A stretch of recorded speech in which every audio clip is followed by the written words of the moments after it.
Hey you guys, it's me, the original Rudegal, and for this purple eyeshadow look, I'm going to start off by priming. I'm using Scandinavia priming spray. Now I primed 3 times. Now I'm going in with step 2, the Frasail Unicorn Essence drops. And please don't mind me as I look away, unfortunately. I was distracted. These drops I use, they're not silicone, they aren't overly moisturizing, and I love to use these with my regular foundation and actually all around skincare routine. So just massaging that in an upward motion. Next, I'm going to use my Clinique. This is my eye moisturizer, under eye moisturizer. I always say as you're getting older in age, you need to make sure you hydrate those under eyes. As you see, I do have dark circles, but they're not as prominent, and my fine lines aren't as exaggerated because I use my under eye cream. Next, with your glowing face, I'm going to use step 1, Makeup Forever Primer. This is my third and final step.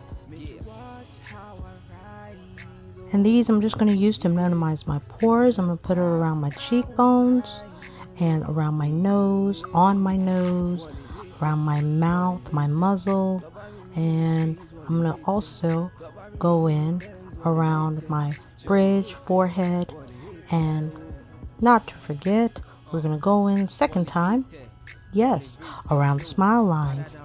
Making sure I usually prime around my smile lines so to avoid creasing with my foundation and my chin. Now if you want to see my basic foundation routine, you can click the description box below. But now I'm going in with my ColourPop No Filter Concealer to highlight underneath my eyes and on my forehead and bridge of my nose to make it appear as if I have a bridge, and my cupid's bow of my lip. Now I'm going to use my Vera Mona Cake and Bake Sponge, and I'm going to use that to blend my under eye concealer and my highlight.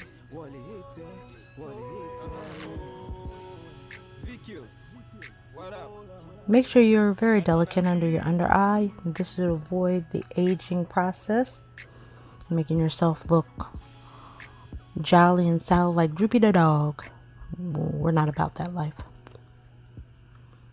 And blending is the key. Keep blending, blending, blending, and blending. This sponge, I do like the versatility of the different angles. It takes a while to get used to it, but it is softer than a beauty blender. I may come back later on with the final thoughts on this one because I've only used it a couple of times, and like I said, with the weird angles of it, it takes some time to get used to it.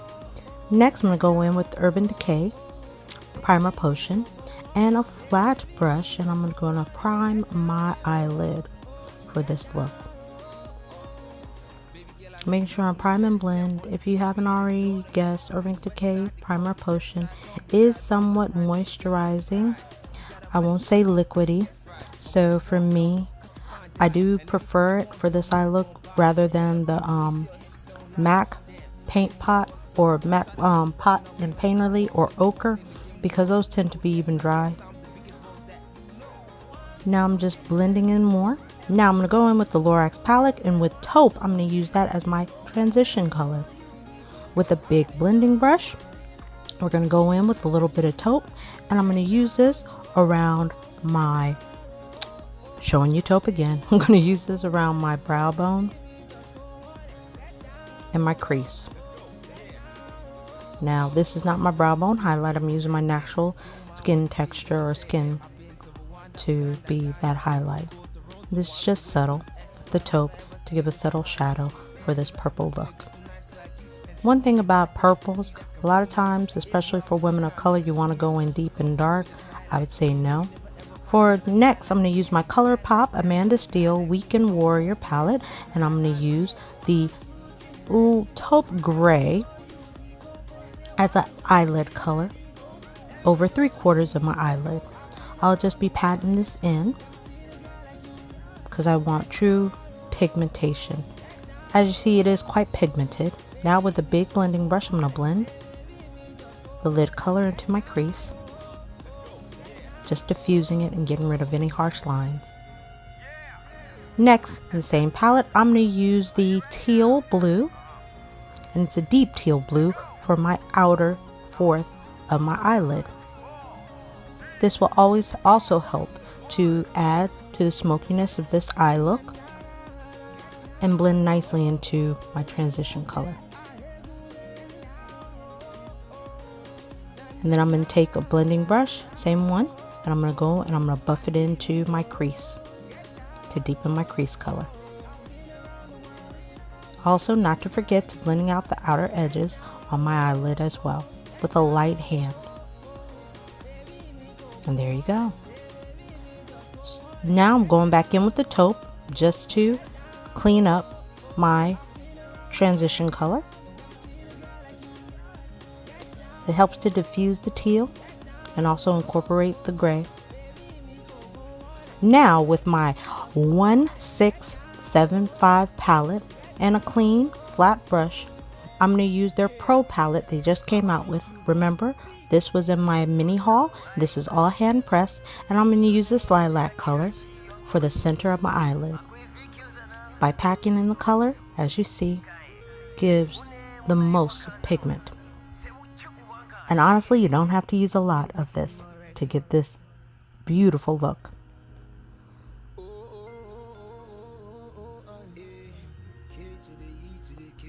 As you see, I'm patting towards the center from the outward inward because I want all the color payoff in the center. And I'm working my way outward, especially towards the small inner corner of my eye.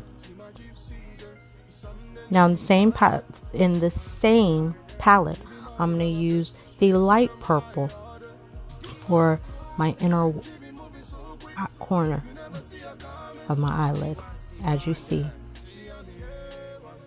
it gives off a silver light lilac color, and it just brings out this look.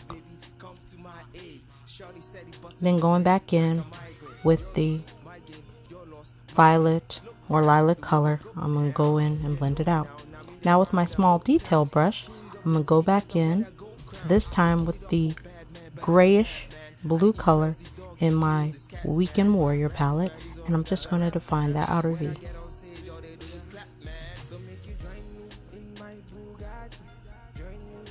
Now smudging it down to my waterline. I'm going to smudge it down to my waterline and my lower lash line just to bring the whole look together.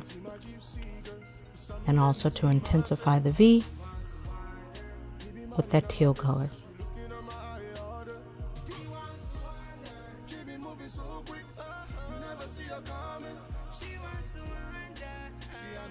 Now with the fleshy brush, I'm going to go ahead and buff in the color with my transition color. Now with the burgundy color, or the wine I should call it color, for my Pro palette, I'm going to add some additional color to my lash line. This color and this berryness just intensifies this purple, giving it a very rich and lush contrast. You can find yourself do this with many other shimmers and many other palettes.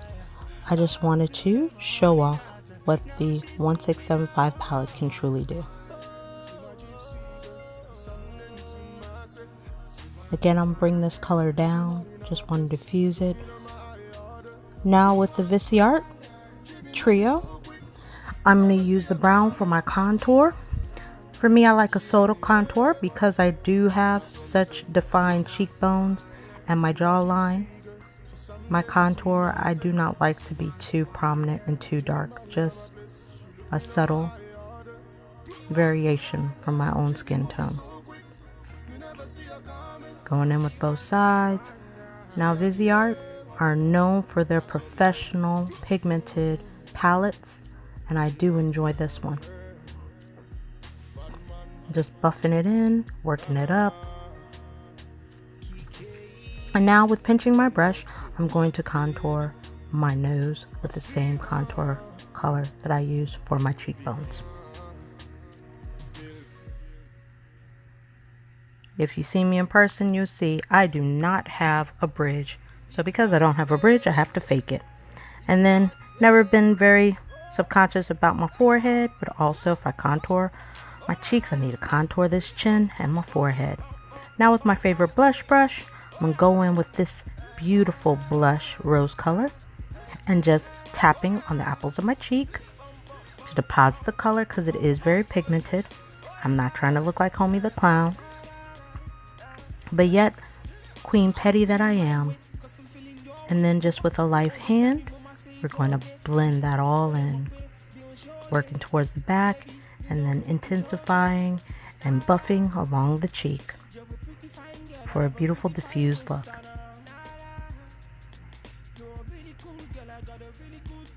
With this method, you see that loud pink just slowly buffed out to a nice blush bashful color. Now with the highlight and my domed brush. These brushes I actually got for Amazon, real cheap, 10 kabuki brushes for less than $20, and they're very durable. If you want a review on those, make sure you hit the like button so I know, and I will do a review on these. But they're beautiful brushes, and especially this one for a highlight worked wonders. Just adding it to the highest points of my cheek to give a natural glow. And then to my tip of my nose, my bridge, and my forehead. And buffing it out. Not to forget the Cupid's bow. And there you go. Now to set it all, this is my DIY fuckboy repellent. Look at that glow. If you want to see how I made the repellent, or actually it's a setting spray, I'm sorry, it's just called Fuckboy Repellent, copywritten by the guy who made B-Box, but as you see, I don't think it's half bad. And DIYs, comment below if you want to see a DIY. Now, gotta remove my lip plumper so I could get these lips right. Going in with the ColourPop pencil. If you look at my mini haul, link down below, you'll see just want to use this burgundy color and just detailing my lips. If you've been following me for a while, you know I do not overdraw my lips because I already have lips and I'm very proud of the lips I have. If you like to overdraw your lips, that is fine. Do what you need to do. Just for me, that won't happen here. But if you want a video on how to draw fuller lips, comment below and I'll see what I can do for you. Now going in with this beautiful burgundy red wine color by ColourPop. This is a matte lipstick. All descriptions are in the description box below with the link to the August mini haul. And this will complete my petty queen, aka Kitty Kitty 69 look. Purple eyeshadow look and a glow to make any diva jealous.